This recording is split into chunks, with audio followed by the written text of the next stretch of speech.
All right, so I have a couple of thoughts, things I didn't, speak on last night because it was late, and I had to get ready to come to work today.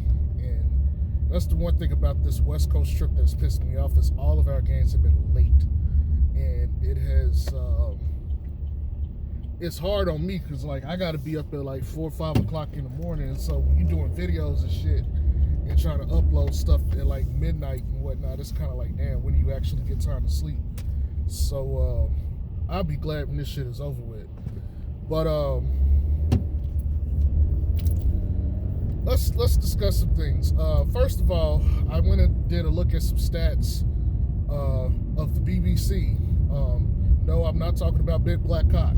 Uh, for those of my people who who have an interest and thirst in the adult film industry, no BBC like that. But BBC is my acronym for the Bruins backcourt. If you hear me say BBC, we're not talking about pornography. I promise you that. But yeah, the BBC had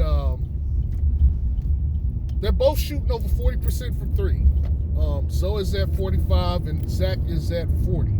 Okay, for a while there, Zach had dipped, but this last couple of games has pumped him up to a pretty respectable range. Okay. Also, to my knowledge, they're the highest points per game earning backcourt in the East. I didn't look at too many teams, but I looked at a few. I looked at the Wizards because they're up there with us. I looked at Charlotte. I looked at Cleveland. And that was pretty much it because I couldn't think of another backcourt duo that actually matters that I thought would be necessary, if that makes sense. Okay, I'm not gonna go look at like Cole Anthony and whoever the fuck else is back there because quite frankly they really don't matter. No disrespect to anybody that is an Orlando Magic fan. So to my knowledge, we put up the most points per game through the backcourts. And to my knowledge, and I'm saying it this way because I could be wrong, they are both the highest rated as far as 3-point shooting. Like I said, I didn't go check with Atlanta. I didn't go check with New York Knicks. Several other teams out there. I didn't go check with the Celtics. So I could be mistaken, but I'm pretty sure nobody takes more volume in the backcourt threes than Zoe and Zach. Okay, so it's something. It's something like when you got two guys in your backcourt, that are good from three. Like that's what Steph and Clay have had all these years, the Splash Brothers. So for Zoe and Zach to have this too right now is great. So that's kind of where I want to start with this, okay? They're doing a pretty good job of handling their business on the offensive end. And Zoe, for the most part, was hovering around the 12 points, 11 points per game. The last two games have bumped him up to 13 points per game. So he's basically right at his stats from last year. And I remember B-Ball Breakdown made that video and he said he thought Lonzo's stats would suffer the most. I said no. It would be Nikola Vucevic's, and I'm still right on that. It is Nikola Vucevic. But Zoe's putting up 13, 5, and 4. Or if you want to say 13, 5, and 5, that's fine. Last year he had 14 and a half, 6 and 5. And so, as you can see, it's really not that far off, okay? The fact that his three ball is where it is and everything, and the fact that he's shooting 42% from the field right now. I mean, we need that to come up. I said he would finish with 44% for the year. I have no reason to get off that bandwagon. Okay? It's not really a bandwagon. It's really just a horse. I'm just riding that horse. Okay, no homo. No homo. God, after BBC talking that riding horses, that does not fit well. But anywho, so yeah, man, that's kind of where we at with that. After thinking about this and thinking about this and thinking about this, I'm gonna put last night's loss on Zach LaVine and DeMar DeRozan. And I'm putting it on them and at their footsteps because, and also to a lesser extent, Billy Donovan. But here's the thing, and I mentioned this last night, but I need to really bunker down on this. I really, really need to make sure that this is understood. I'm not going to talk about the Florida offense. I get that. I've already made that point. We already get that. I'm not going to talk about that. Look, Stacey King has been saying, and everybody has been saying pretty much since Fuchs has been out, they need Zoe to be that third guy. Okay? You know, maybe the Mavs game, all right, whatever. Honestly, I don't even remember what the fuck he had for the Mavs game. I'm going to be honest with you. I really don't remember. Golden State, he definitely didn't show up. Okay, cool. Clippers, he definitely didn't show up. Offensively, anyway. I think. Was that the Clippers game? Yeah, okay. The Lakers game, he showed up. He showed up last night, okay? They had their third person. They had the third guy, okay? At that point, Zach and DeMar, as are required of them, one of those guys has to win the game. Because Zoe, for the most part, in their fourth quarter, has been sensational the last two games. He's been scoring in that fourth quarter, and it has been helping keep them afloat or putting them out of reach for other teams. DeRozan and Zach had their third guy. They were right there, you know, and even with like 5 minutes left or 6 minutes left, the game was tied. You got to bring that game home. There's no excuses. Zoe showed up for you, and even if Zoe didn't show up, it could have been Caruso who showed up. It could have been Derrick Jones. It could have been anybody else on that roster. Even Mama Hips. It could have been Mama Hips. He could have showed up. Although if he'd have showed up the entire game, we'd have won, but I ain't gonna get into that. If anybody shows up and it's a tie game late, y'all got to come through.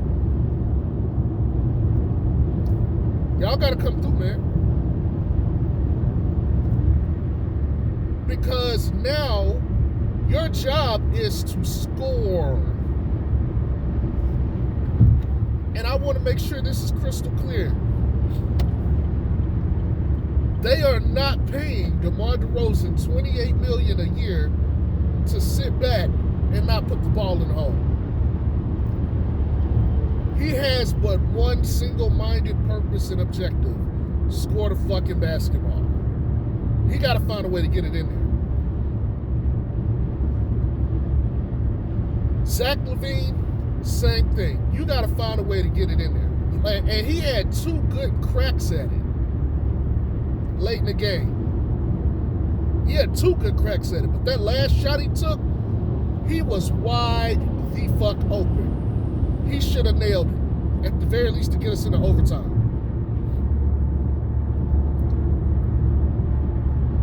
When you got Alex Caruso and Lonzo Ball limiting C.J. McCollum and Dame. Now, by the way, those two haven't been all that great this year. I think they're putting up like 40 points or something. CJ's the leading scorer on the team with like 21 points. Dame is putting up like 20, but he's like career worst in like a lot of categories.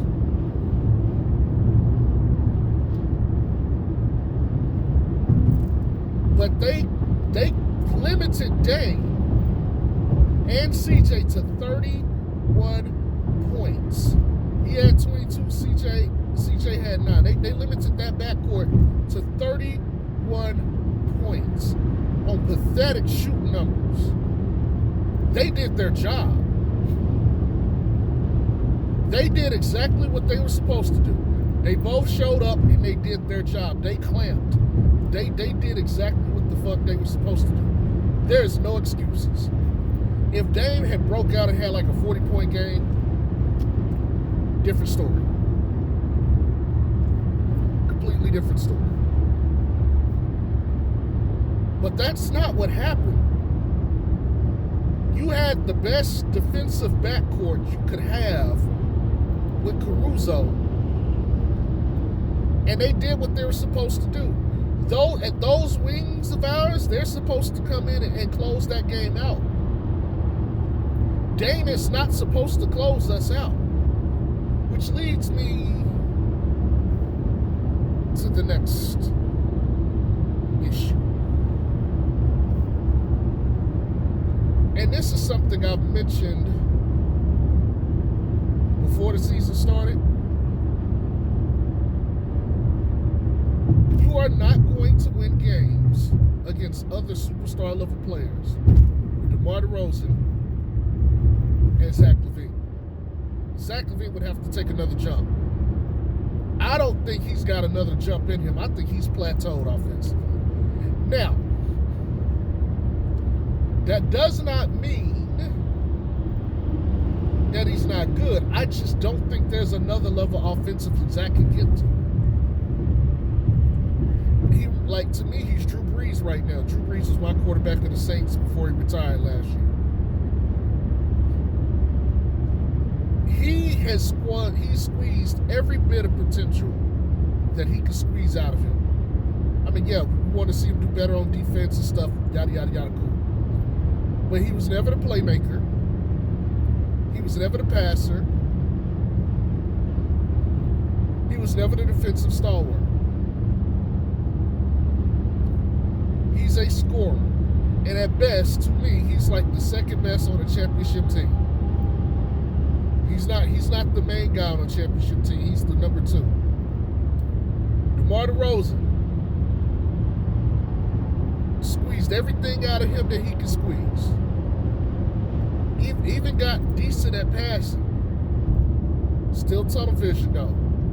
But again, there's not another level. He's on the down end coming up of his prime. Yes, he probably got another good year, and then after that we'll start to see like some rust or some slowing down from him. But he's at his peak already. There's not another level for DeRozan to go to at this point. He is the best that he can ever be.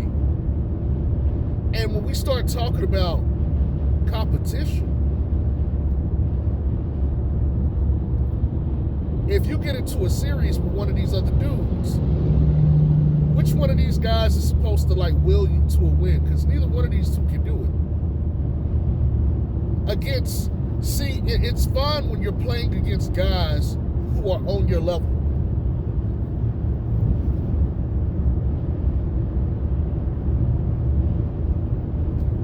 See, for all intents and purposes, for everything Russell Westbrook is, he's not a closer. He's a freakish athlete that has all the components. He's a floor raiser. I wouldn't necessarily call him a ceiling raiser, but he's definitely a floor raiser. He could carry you. But he's not the person you want with the ball in the hands in the fourth quarter. And if it becomes a shootout with Russ, Zach or DeRozan can get Russ. Okay? But when we're talking about Joel Embiid, Joker, the Big Five, those of you who don't know what the Big Five is, these are the guys who have won championships as the lead guy on a team. I'm talking Steph, KD, Bron, Giannis, and Kawhi. That's the Big Five, or the five gods. Unless you're one of those, that's it. You can wrap that up. Dame is up there too. Luka is up there too. That's pretty much that's the guys right now who have the highest carry potential late game. That's it. That's it. And when I list those names, one of those guys would you rather have over out of Zach and DeRozan? Now, you wouldn't want to have either one of those over any of the other guys I mentioned. Now, you might say, well, we got Zoe, so we don't need a couple of those guys, right? Fair enough. But I promise you, everybody here would take Steph Curry over DeRozan and Zach LaVine. And some people here probably wanted Zoe to go to Golden State because they thought he would, like, kill it over there, which he would have. He definitely would have.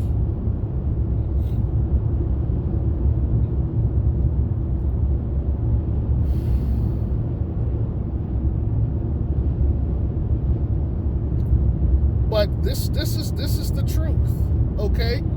So you might say, okay, so what else? What can they do? They have to upgrade. Now, I'm not tripping too much again. We don't have Pat Will and we don't have Vooch, which matters.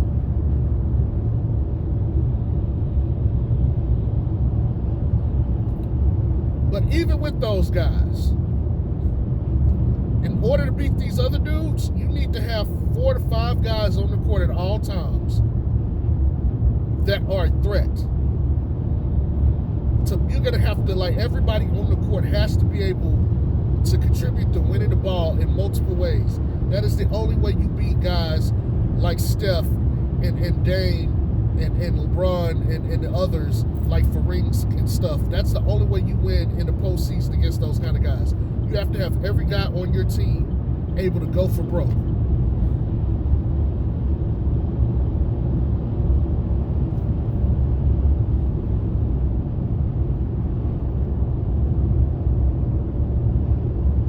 Because at the end of the day, Portland said, okay,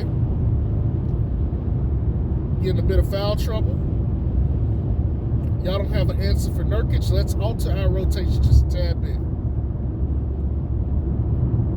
Let's get Nurkic going in the third quarter, pull him out, and let him basically sit out and be a fresh man until we need him in the fourth. And when we get him in the fourth, we're going to go to him. There's no rim protection when you took Tony Bradley out. Not like it was a lot when he was in there, but, you know, that's, again, having a body there deters people. But when you got to play Derrick Jones at the 5, they ain't like, oh, okay, yeah, I got you. Come on. Let me walk that ass. And so he would attack. And not just him, but everybody else. See, Portland played 5 guys that could get a shot or could make a shot. For all intents and purposes, Caruso is not a shot maker. Neither technically is Derrick Jones Jr.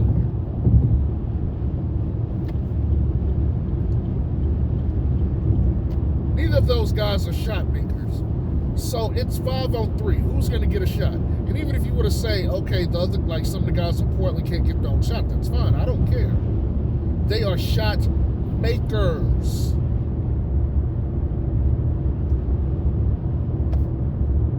Powell, Rocco, Nurkic, CJ, Dame, shot makers.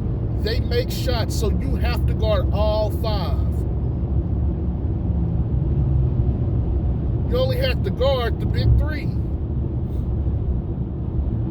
I'm not worried about Derrick Jones killing us. I'm not worried about Alex Caruso killing us. No, I'm not worried about guys like that killing us.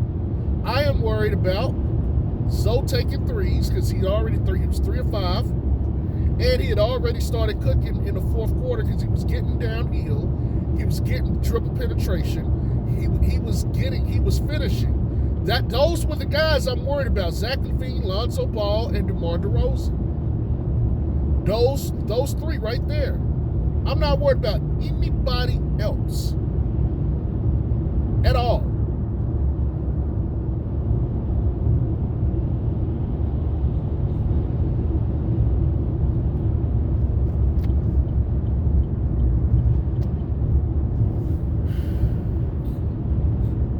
So it was 3-on-5.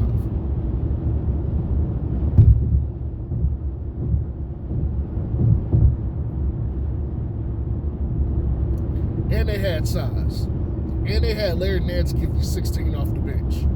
Okay, Kobe White played 10 minutes, or 10, 11 minutes for 2 straight games. He has given us nothing.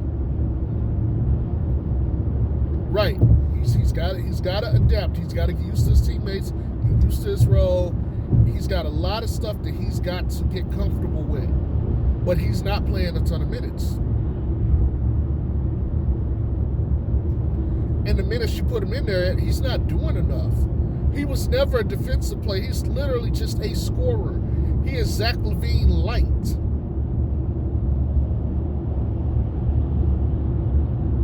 Arguably with a better handle. But he is Zach LaVine. So you got Zach LaVine coming off the bench. Except this one had a shoulder injury, and he's got to relearn everything. He has no chemistry with the rest of the guys. He's literally just, hey, let me just try to sit here and figure things out.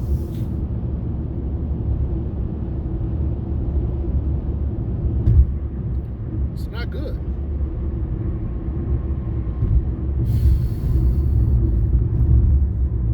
It's not good.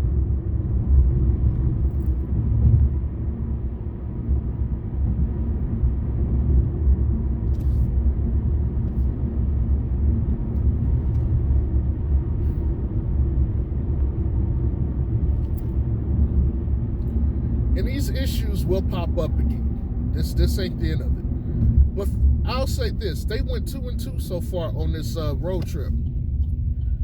So they're 500. That's really all you can ask for. I mean, like I said, I'm not pissed. I'm not angry. I'm not upset about this. They don't have Vooch or Pat Will, and they're playing some of the best teams in the league, and they're 500 right now. And every team has at least one guy on that team that you have to be concerned about at all times.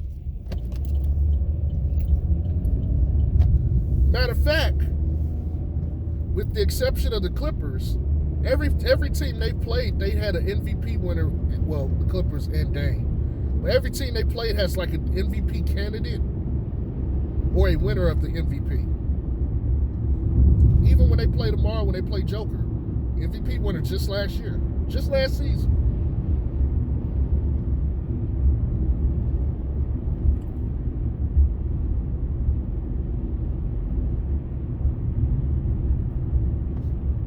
So this is where we're at.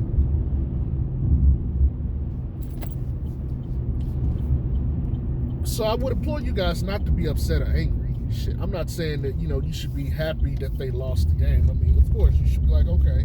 But again, this is what? 15 games in, they're 10-5. That means they're winning twice as many games as they lose. That'll get you to the postseason. And the Bulls are better than most of the teams in the league. But I want you guys to consider something. Look at where they're at right now, and you can, and I put this in a couple of the chats that I participated in. Like when you watch, especially that bench lineup, who's the worst person out there on the floor? And if you can replace that person, what skill set or do you feel like those guys that are in there need? What like physical attributes? And then that's who you need to go look for. That's who you need to go look for.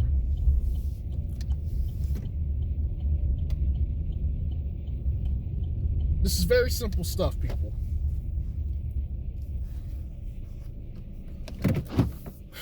This is very simple stuff.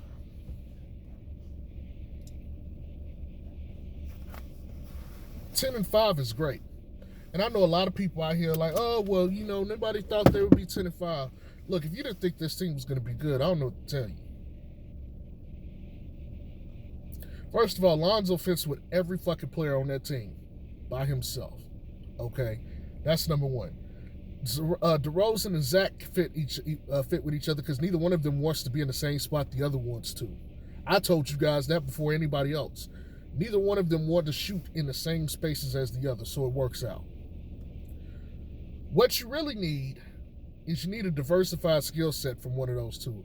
One of those two has to go at some point. And it's going to be DeRozan. They're going to re-sign Zach LaVine long term. But the question is, when you lose DeRozan here in a couple years, who are you going to get back? Is Pat Will going to rise and replace him? And if so, who's going to replace Pat Wills in that spot? This is what this is going to lead to in the next couple years. I'm not saying right now, but you want a diversified skill set. Zach and Zoe work. They work. But you don't need two guys that play like DeRozan and Zach. You need somebody else out there to do some other things. Okay? That's why I didn't too much mind them having Vooch. I just think, if you're going to do that, you need at least one more other guy out there to play defense. And no, I don't think Caruso starting is the long-term answer, nor do I think he's the answer to all their closing lineups. There's going to come times where Caruso is going to be a detriment because he can't score. I'm just keeping it 100. It works now, but watch when the playoffs come and they're sitting there and they can't get any scoring out of Caruso, and they'll leak off Caruso. And then y'all sit there and be like, you were right.